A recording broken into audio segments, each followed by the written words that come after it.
Jeremiah, you always say that you want to do epic at Boise State. Is Boise State moving from the Mountain West to the Pac-12 an epic move? I believe so. I'm bullish on who we are, and I'm always going to bet on ourselves. And movement creates opportunity.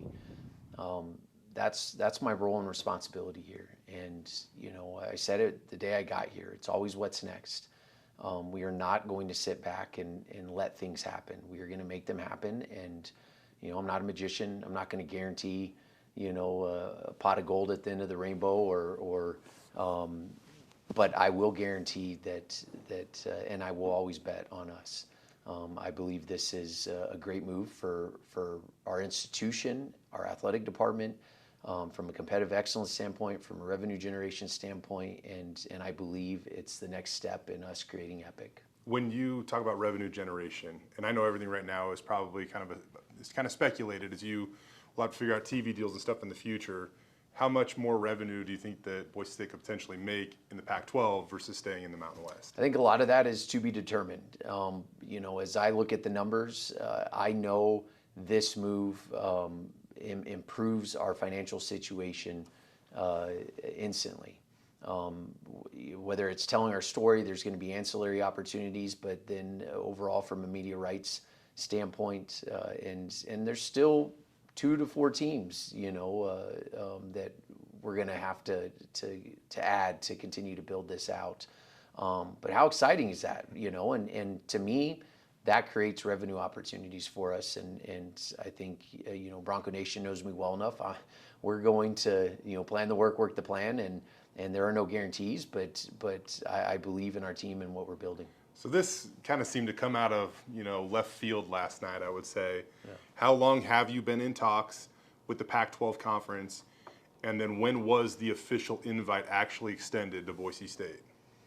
Yeah, yesterday was a big day, and there was a lot of work being done behind the scenes. A lot of my teammates, I can't say enough about Matt Wild and our Office of General Counsel, and it's been a stressful week to a certain extent, but an exciting week.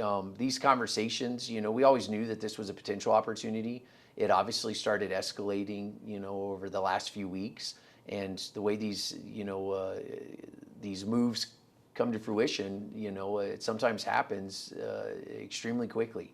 I'm not sure I believed it would happen on Monday this fast, but it did, and I'm grateful for it. Has Boise State informed the Mountain West that they plan to leave the conference effective July 1st, 2026 yet? I have not talked to the conference yet. That is my plan today, to talk to Gloria and also reach out to the ADs. I'm extremely empathetic because I understand the challenges that this creates for them. But ultimately, Gloria is obviously aware, and that was handled with the presidents. You look at the current format in place, and there are stiff penalties for leaving the Mountain West Conference. Yeah. If you give them a year notice, which it appears you guys have given them well within a year notice, the penalty drops from $34 million to $17 million. The Pac-12, for taking 4 schools, will owe right around $43 million. Is there any way to anticipate how much Boise State will actually have to pay out of that projected $17 million exit fee? Yeah, we have the projections, and ultimately it's based on the averages, and we're still proud members of the Mountain West for this season and next, and some of that is to be determined. There are a lot of moving pieces to this, and this is one of 100 steps as we look ahead, and so those are conversations that will be had. Maybe you answered the question already by accepting the invite to the Pac-12 conference, but does that $17 million stand as a hurdle at all for Boise State as they make this move? No. I'm confident in what we have, what we will have, and and whatever we don't, we'll go out and get. And I believe in that. Going through a process like this, it's challenging. Obviously, I'm a fundraiser at heart, and I haven't had any conversations with donors, and this was very confidential, and we kept it very close to the vest, and I'm looking forward to having those conversations, and like most decisions I make, we always have plan A through Z. and so this was the first of many steps, and now we're going to run out the ground balls on what that looks like from a revenue standpoint and bridging the gap this fiscal year, the next fiscal year, and my goal and this is a non-negotiable. We are going to hit the ground running come July 1st, 2026. What do you think the most attractive thing about Boise State was to the Pac-12 conference? Obviously, a lot of this has to do with football, and you still feel like, even with this move, that Boise State would be the name brand when it comes to football moving into the Pac-12 conference. But what was the most attractive thing you feel about Boise State? Yeah, I think we're all like-minded institutions. When you look at us from a competitive standpoint, and obviously our brand speaks for itself. And I'm very grateful for that brand. That's why I'm here. But our job is to elevate it, and I believe we've done that over the last 3.5 years. I also think our success, on the field of play, and you look at what Leon and basketball has done. I think that's obviously an opportunity for this new conference when you look at the strength of basketball, and what that's becoming with units and ultimately the potential of what we could bring to this conference. I'm biased, but the Treasure Valley is growing, and our state is growing. And we are the front porch of this state. And when you look at the regionality of the schools that we've added, and it makes a lot of sense across the board. And I think I could say the same for San Diego State, Fresno State, Colorado State. Those are three schools that we've locked arms with before, and very much are on the forefront of being innovative and really investing into our facilities and into our programs. And that's something that I think is important. When it comes to expansion, and you look at all these other conferences that are coast to coast, and I'm not necessarily saying that that's not the direction the Pac-12 can't go, but if you just look at the 6 known member institutions starting in 2026, you don't necessarily have to answer the question about student-athlete wellness right now. Yeah. If anything, the geographical proximities of these schools are closer to Boise State than they were in the Mountain West. Correct. And look, we still have to add more teams, and that's something that's top of mind. Mm-hmm. I love our student athletes, and we want to create the best experience for them, but that's something that we're going to have to think through. I think there's going to be opportunities, and not just where we compete, but where we recruit.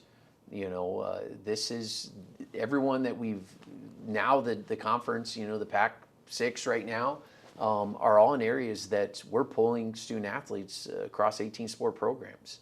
I want 18 sport programs to be elite. I want the other 17 sport programs to be treated and viewed like football has been for 26 plus years. And that's going to be our goal, and that's why we're continuing to invest, and we're not going to stop. If you do look at the Pac-12 conference and the history of it, there is a bit of a baseball tradition there. And as it stands right now, Boise State and Colorado State would be the only schools in the Pac-12 without baseball programs. Is that anything that you would explore down the road? Yeah, I believe I've said it publicly. I would love to add baseball and wrestling, back at some point. We have to navigate Title IX, and look, when you look at our industry, so much is still yet to be determined. Everyone saw what happened with the House settlement last week, and and what's going to end up happening with that. There's a number of other lawsuits. I still believe that there will be a break in football, towards the end of this decade, and I also believe we're going to get to collective bargaining. And so, a lot of that will be determined in the future, and that will impact whatever sports we add. I think in the past, when there were discussions about any school joining the Pac-12, academics always came up. Yeah. As the conference now decides what is best for their athletic future, was that at all a part of the discussion this time around? No, not necessarily. I think it's extremely valuable for our institution and to be with, as we strive to be an R1, and I think we're aligned well with the schools that we're now partnered with, but not like it was in the past. We know who we are. We're exactly what this community needs us to be, and early on, it felt like you had to apologize for it. Now we're embracing it. We are the front porch of this state. We provide tremendous value and service to this community, and we're going to continue to do that. And I think that provides our institution a lot of opportunities moving forward. This is always a bit of a loaded question when I ask you, but you look at the new lights at Albertson Stadium, the Yeah. east side renovation, which should be finalized in October. A number of your other athletic venues have had upgrades, and now you're moving into the Pac-12 conference. Dare I ask, what is next? Yeah, well, you mentioned the east side, north end zone. The east side would be what's next. Extra mile is on our list. We're going to turf the outfield for softball. We're going to get a new turf for Albertson Stadium. We're never a finished product. We won't stop. We are going to continue, and there's so many opportunities ahead for us. Obviously, it's on me to figure out how we do it. And I told you earlier, A through Z, we're looking at every opportunity and option, and we have a plan for each. And we're going to continue to push forward because I believe in who we are, I believe in our team, and I'm always going to bet on us. I know the tentative timeline for shovel and ground on the north end zone project is early 2025. Yeah. You mentioned the east side. Has there been any progress made towards that? Not necessarily, other than the internal conversations and getting our ducks in a row.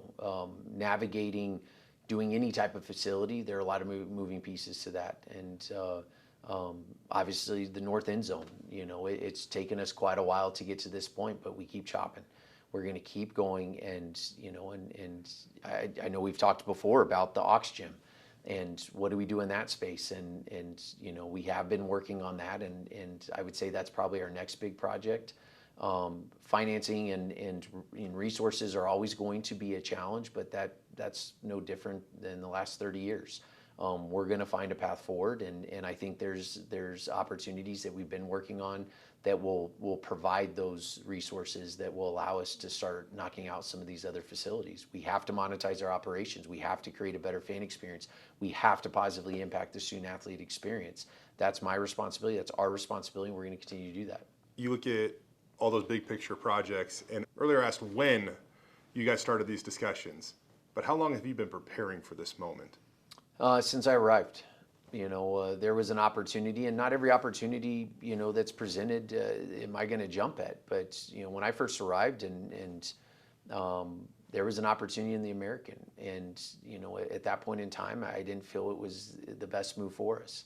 So we're always preparing for what's next. And, as I think about where the industry's going and ultimately, how we play the hand we've been dealt, and it's a really good hand, but you can always make it better. And that's my goal and responsibility in leading this department in Bronco Nation. So yeah, this has been always out there as a potential option. But, sometimes it takes time, and it took a little more time than maybe we wanted or all thought. But, I'm excited for today and the last week as we've prepared for this, and it's always what's next. As you look at the future, you recently signed a contract extension. Obviously, you're excited to be here. What is your final message to Bronco Nation? We are not going to stop, and I'm going to say it over and over and over. I believe in what we're building, and yeah, there's risk, Jay, and I understand nothing's guaranteed. Every decision I make, if I can get 51% confident that it's the right one, I'm going to do it. It's ready, aim, fire, and I believe movement creates opportunity, and that was a big part of this week. And we're not a finished product. It's always going to be what's next, and we are not going to stop. As soon in my mind this is done, and I'm already on to the next thing. I'm going to get through media today, and Cody and I and Nate and others on our team, we're working on what we're creating, in regards to, our collective and NIL space and the Ox Gym that I mentioned, and how am I going to pay for turf for softball, because we got to continue to elevate that space. It doesn't stop, it never ends, and that's where my passion comes from. I love what I do, and I'm just really grateful to be a Bronco, and I love this community, and as does my family, and it's always what's next.